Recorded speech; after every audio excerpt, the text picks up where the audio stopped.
പക്ഷെ വിളിച്ചിട്ട് കിട്ടുന്നില്ല. അത് റേഞ്ച് ഇല്ലാഞ്ഞിട്ടായിരിക്കും. റേഞ്ച് ആവുമ്പോ ഏടത്തേമ്മ തിരിച്ചു വിളിക്കും. അതല്ലടാ, അവര് പോയതിന് ശേഷം എനിക്കൊരു സമാധാനവും ഇല്ല. ശാലിനിക്ക് എന്തോ അപകടം സംഭവിക്കാൻ പോകുന്ന പോലെ എന്റെ മനസ്സ് പറയുന്നു.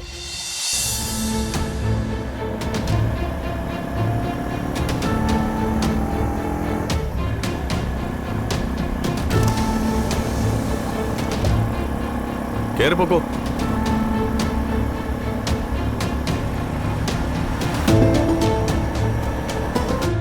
കുരിപ്പുകൾ പോകുന്നില്ലല്ലോ. എങ്ങോട്ടാ ചേട്ടാ രണ്ടാളും? കാട്ടിലെ തണുപ്പിൽ കാറ്റ് കൊള്ളാമെന്നാണോ? എങ്കിൽ നല്ല തണുത്ത കാറ്റ് കിട്ടുന്ന സ്പോട്ട് ഞങ്ങൾ കാണിച്ചു തരാം. മക്കളെ വിട്ടുപിടിച്ചോ, ഇല്ലെങ്കിൽ കാറ്റ് പോവും വണ്ടിയുടെ.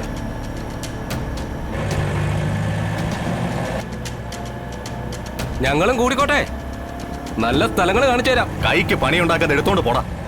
മൊട്ടേന്ന് വിരിഞ്ഞിട്ടില്ല, അവനൊക്കെ സ്പോട്ട് കാണിക്കാൻ നടക്കുന്നു.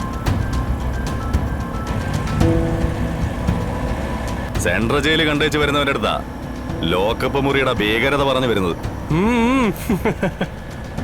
തന്തയില്ല കുരിപ്പുകള് പണി മേടിച്ചു കൂട്ടുമെന്നാ തോന്നുന്നത്.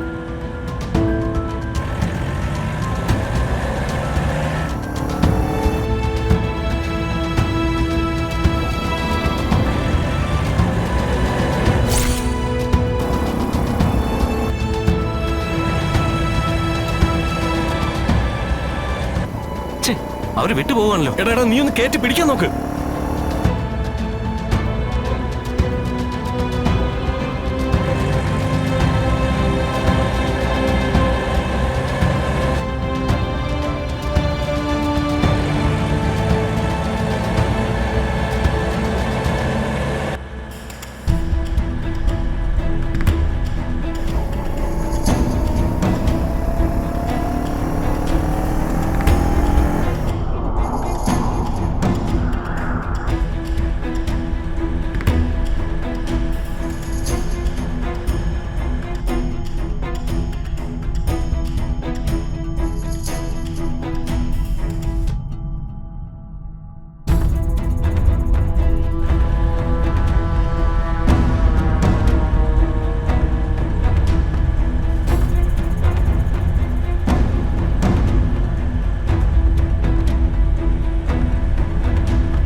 എന്തുപറ്റി?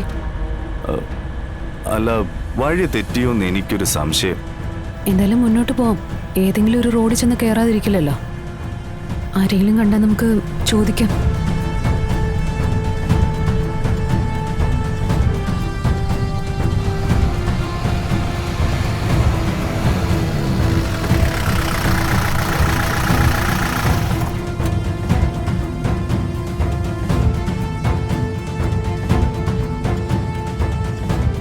അല്ല, റോഡ് ഇവിടെ കൊണ്ട് തീരുകയാണല്ലോ.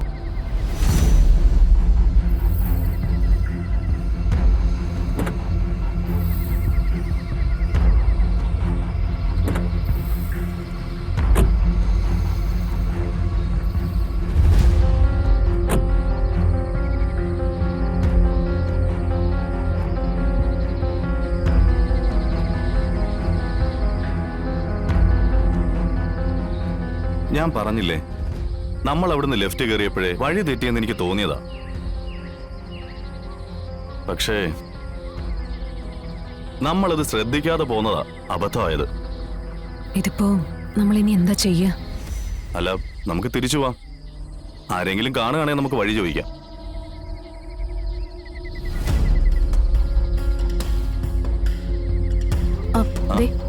നോക്കി,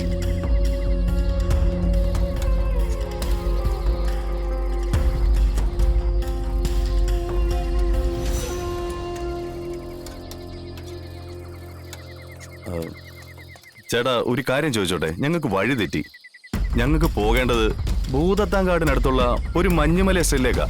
ആ, അതിന് ഇനി ഇവിടുന്ന് കുറേ ദൂരം പോണമല്ലോ മക്കളെ. ഓ, കാടിനകത്തോടുള്ള യാത്രയാ. കുറച്ചു സമയം കൂടി കഴിഞ്ഞാൽ കാട്ടാനകൾ വരെ റോഡിലിറങ്ങി നിൽക്കും.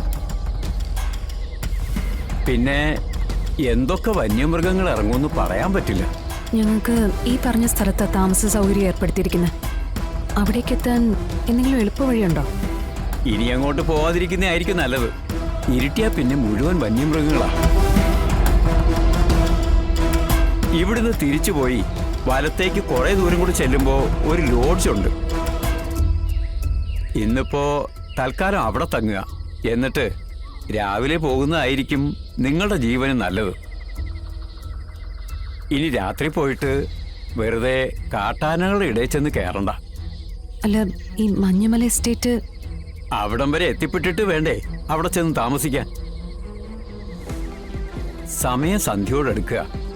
ഈ സമയത്ത് ഈ കാട്ടിലൂടെ സഞ്ചരിച്ച് നിങ്ങൾ അവിടെ എത്തില്ല. ഈ കാടിനെ ശരിക്കും അറിയാവുന്നതുകൊണ്ട് പറഞ്ഞു പോയതാ. കേൾക്കാൻ പറ്റുമെങ്കിൽ കേക്ക്.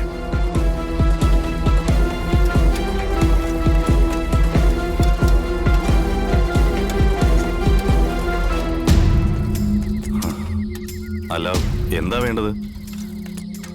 എന്ത് വേണമെങ്കിലും തീരുമാനിക്കാം. ഞാൻ എന്തിനും തയ്യാറാ.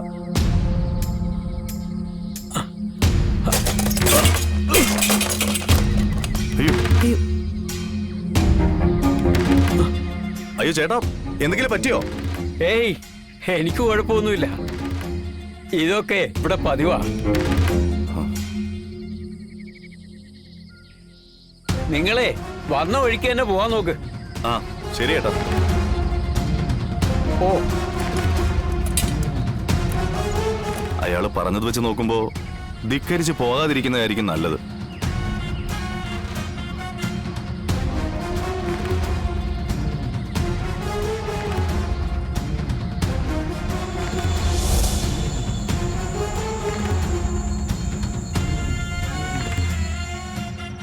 എന്റെ ശാരദമേ, ഓട്ടം പോകാനാണോ വിളിച്ചേ? അല്ലടാ, അല്ല പിന്നെന്തിനാ? അതിപ്പോ അല്ല, എന്തോ സീരിയസ് ആയിട്ടുള്ള പ്രശ്നമാണല്ലോ. എടാ, ശാലിനി ഒരു മീറ്റിങ്ങിന് പോയിരിക്കുക. ശിവനും ഉണ്ട് കൂടെ.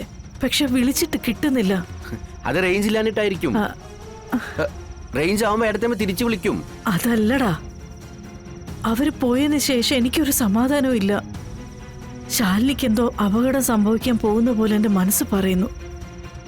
അതുകൊണ്ട് അവരോടൊന്ന് തിരിച്ചു പോരാൻ പറയണം. അതിപ്പോ എങ്ങനെ ശാരദാമേ? അവര് മീറ്റിങ്ങിനായി പോയതല്ലേ. ഫോൺ വിളിച്ചിട്ട് കിട്ടുന്നില്ലെങ്കിൽ പിന്നെ നമ്മൾ എന്ത് ചെയ്യും? എടാ, നീ ശാലിനിയോ അനുവിനെ ആരെങ്കിലും വിളിച്ചൊന്ന് പറ. അനു ആവുമ്പോ ഏതെങ്കിലും രീതിയിൽ ശാലിനിയായിട്ട് ബന്ധപ്പെട്ടോളും. എന്നാ ഞാൻ ആദ്യം ആശാനെ വിളിച്ചോട്ടെ.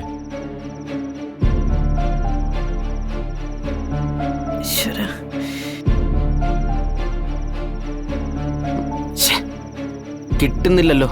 എടാ, ശാലിനിയെ കിട്ടിയ ഒരു പരിപാടിക്ക് നിൽക്കണ്ട, എത്രയും പെട്ടെന്ന് തിരിച്ചു വരാൻ പറ. അല്ല, അപ്പൊ മീറ്റിംഗോ?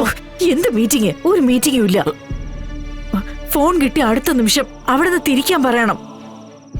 ശരി, ഞാൻ അനുവിനെ കൊണ്ട് ഇടത്തമ്മയെ വിളിപ്പിച്ചോളാം. ആ